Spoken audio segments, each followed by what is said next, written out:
कौन चित्रकार है। जाने कितने प्रकार के पुष्प हैं, जाने कितने प्रकार के फल हैं। मैं विदेश में पहली बार गया तो अजीबोगरीब कुछ 2-4 फल देखे जीवन में पहली बार। मुझे लगा भैया अभी मेरे चित्रकार की कुछ फोटोएं देखनी बाकी हैं। ये कौन चित्रकार है। एक संत हुए, वो नगर भ्रमण करने निकले और भ्रमण करते करते एक बड़ी सुंदर स्त्री का दर्शन हुआ उन्हें। ध्यान से समझना। एक संत हुए,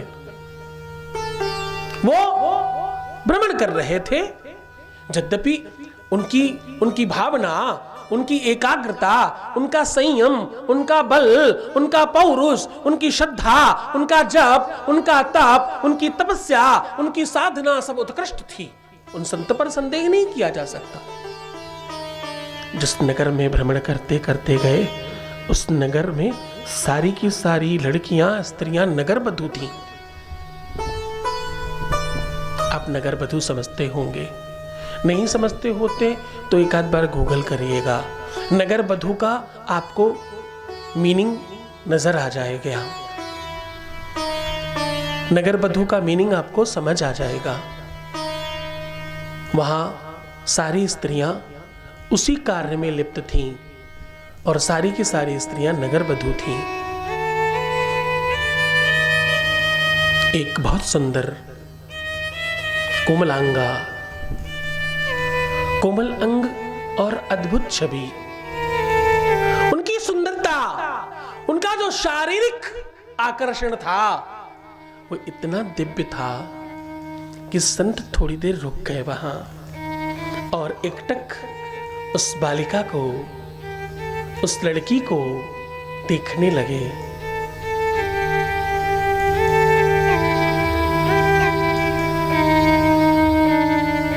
उधर से जवाब आया, महात्मा कुछ आशा रखते हैं क्या? आप बहुत ध्यान से देख रहे हैं। बोले हाँ देवी, मैं आपकी सुंदरता से, आपकी शारीरिक सुंदरता से,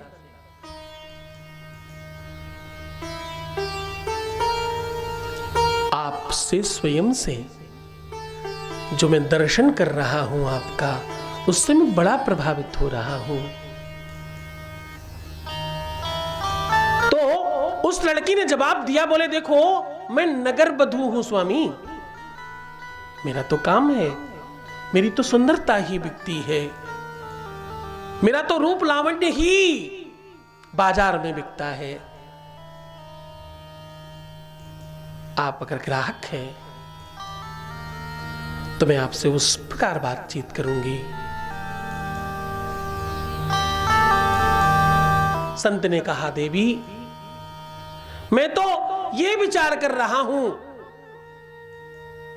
कि तुम कितनी सुंदर हो, और अगर तुम इतनी सुंदर हो तो तुम्हें बनाने वाला कितना ही सुंदर होगा। जिसकी रचना इतनी सुंदर, वो कितना सुंदर होगा। मैं तो वो देख रहा हूं कि अगर तुम इतनी सुंदर हो तो जिसने तुम्हें बनाया है वो कितना ही सुंदर होगा। मैं तो वो दर्शन कर रहा हूं। नाम तुम्हारा तारनहारा, कब तेरा दर्शन होगा, कब तेरा दर्शन होगा। जिसकी रचना इतनी सुंदर, जिसकी रचना इतनी सुंदर, वो कितना सुंदर होगा।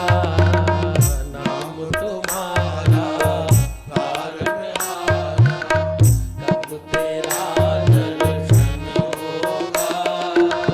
जिसकी रचना इतनी सुंदर, वो कितना सुंदर होगा।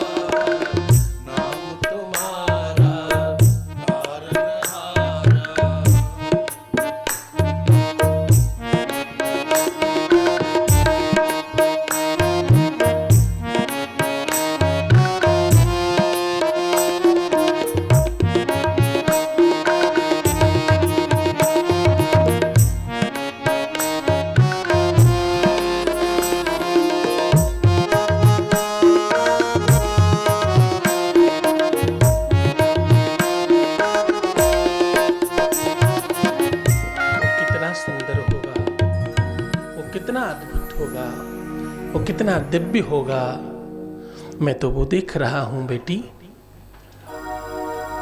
मैं तो वो देख रहा हूं बेटी, ये कहना हुआ और उस लड़की का नीचे उतरकर संत के चरणों में गिरना हुआ। संत के चरणों में बारंबार प्रणाम किया।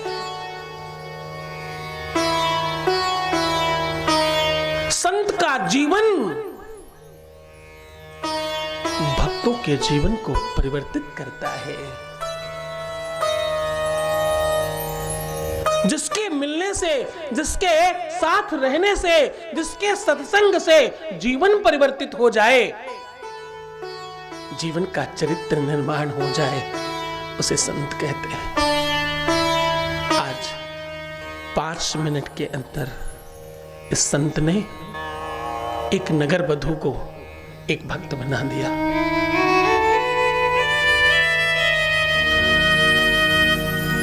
आज वो लड़की संत के चरणों में बारंबार प्रणाम कर रही है, कहती है स्वामी मैं भी उस कथा का श्रवण करना चाहती हूं, मैं भी उस नाथ की महिमा सुनना चाहती हूं जिसकी रचना इतनी सुंदर है। उसकी सुंदरता मैं भी देखना चाहती हूं, उसका दर्शन मैं भी करना चाहती हूं। क्या मुझ पतित को भी, क्या मुझ पापन को भी बाबा अपने चरणों में लेगा? स्वामी क्या मुझे भी मोक्ष मिलेगा? क्या मुझे भी भगवान के चरणों में स्थान मिलेगा? संत ने बहुत बढ़िया बात कही है। विश्व में केवल एक ऐसा देवता है,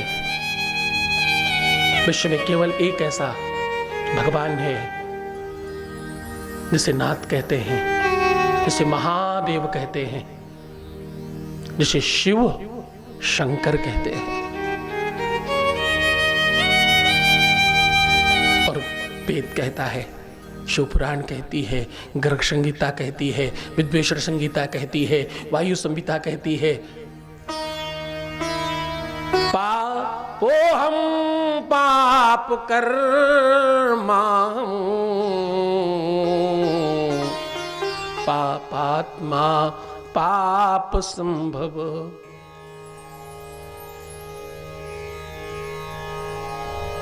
त्राहि मां पार्वती नाथ, त्राहि मां पार्वती नाथ, सर्व पाप हरो भव। किसी के लिए नहीं कहा गया,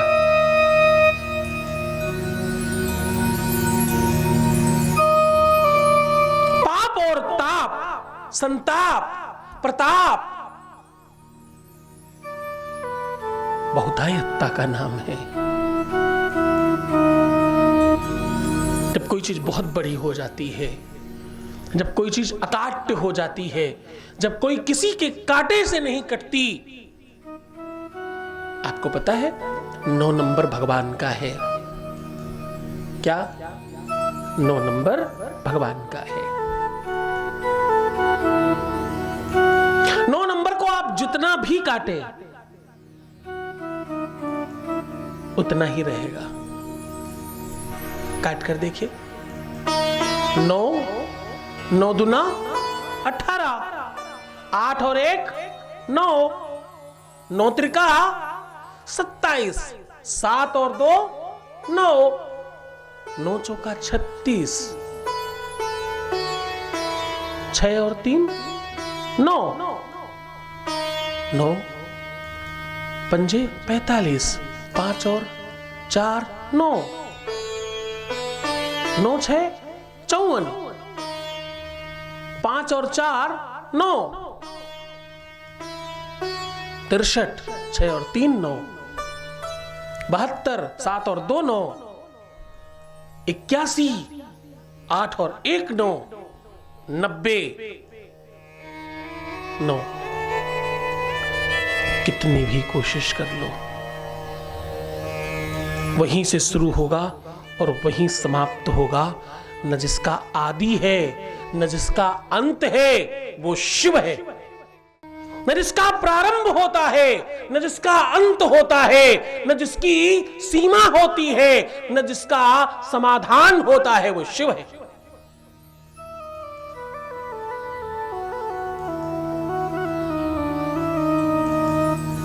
शिवलिंग को मैंने पहले भी कहा है, सीधा रखो तो भी शिवलिंग, पलट कर रखो तो भी शिवलिंग, इधर से रखो तो भी शिवलिंग, उधर से रखो तो भी शिवलिंग। ये देव नहीं महादेव है।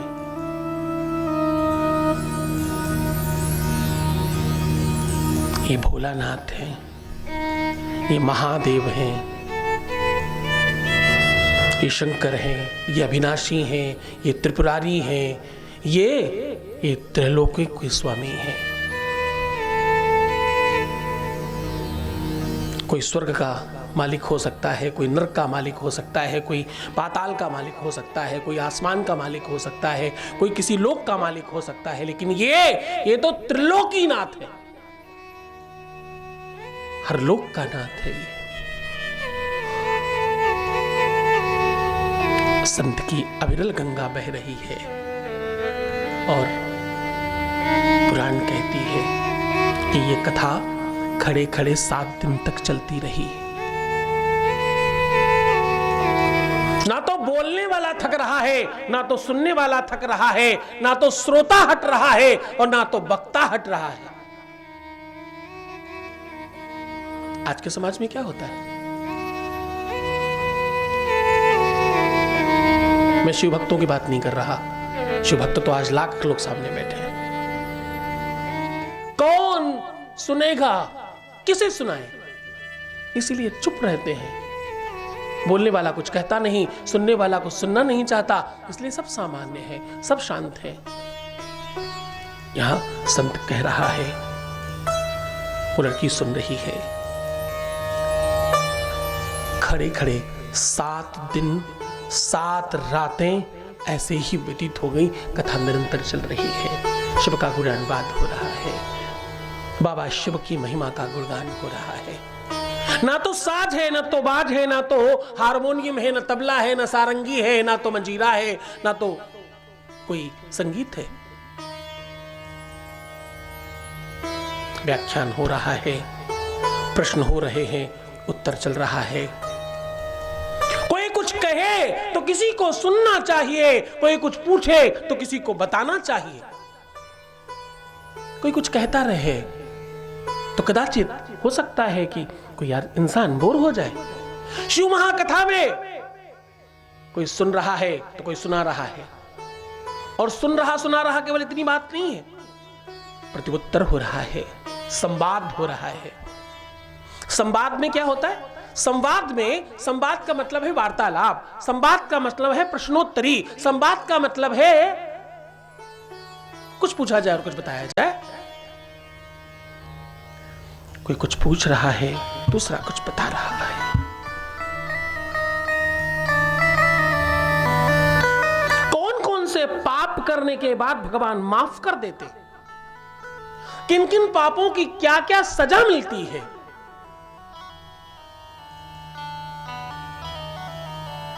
दुष्कर्म करने वालों को कुछ वाणी से पाप हो तो, मन से पाप हो तो, कर्म से पाप हो तो, बुद्धि से पाप हो, विवेक से पाप हो, चिंतन में पाप हो, सोच में पाप हो, हाँ, इंद्रियों से पाप हो, तो क्या होता है? जिस इंद्री से तुम्हें पाप किया होगा, जिस इंद्री ने पाप किया होगा, उस इंद्री पर जलता हुआ लोहा, गला हुआ लोहा गिराया जाएगा। तो स्वामी, मैंने तो बड़े पाप किए हैं, मेरी तो आत्मा कांप रही है। मैं तो सोचकर ही भयभीत हूं। मेरे इस भय का नाश करो स्वामी। मेरे संकट कैसे टलेंगे, मेरे पाप कैसे कटेंगे? संत ने कहा, चिंता मत करना। शिव महापुराण को सुनने वाले, जो बाबा शिव की गाथा सुनते हैं, जो शिव की महिमा सुनते हैं, जो शिव कथा सुनते हैं, उनके एक जन्म के नहीं, 7 जन्मों के पाप नष्ट हो जाते हैं। निरंतर किए हुए पाप समाप्त हो जाते हैं। कितने भी आपने कुकर्म किए हो, कितने ही खराब कर्म किए हो, कुछ भी तुमसे हो गया हो, वो सारा का सारा समाप्त हो जाएगा। क्यों? क्योंकि शिव पुराण कहते हैं तुम 1 कदम बढ़ोगे, बाबा 1000 कदम बढ़ेगा। तुम कहो तो अपने भाव से, मेरी बाह पकड़ लो ए स्वामी, मेरी बाह पकड़ लो ए स्वामी, मुझे अब थोड़ा सा डर लगता है। बाह पकड़ लो ए स्वामी, मेरी बाह पकड़ लो ए स्वामी, मुझे अब थोड़ा सा डर लगता है। बाह पकड़ लो ए स्वामी।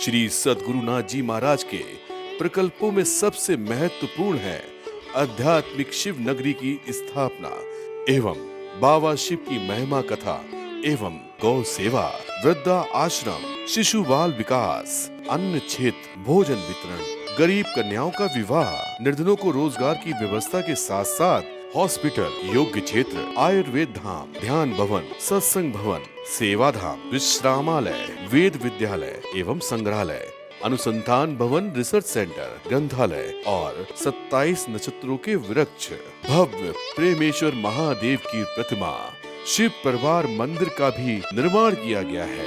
आपका संस्थान पूर्ण प्राकृतिक वातावरण, हरियाली और शांत प्रदायक क्षेत्र में स्थित है।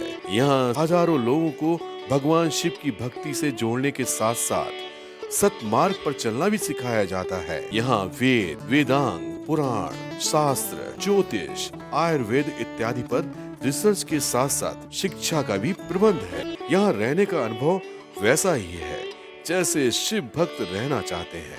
आप इन प्रकल्पों से जुड़ने के लिए, दान के लिए संपर्क करें 9936601255। अधिक जानकारी के लिए 8447832114।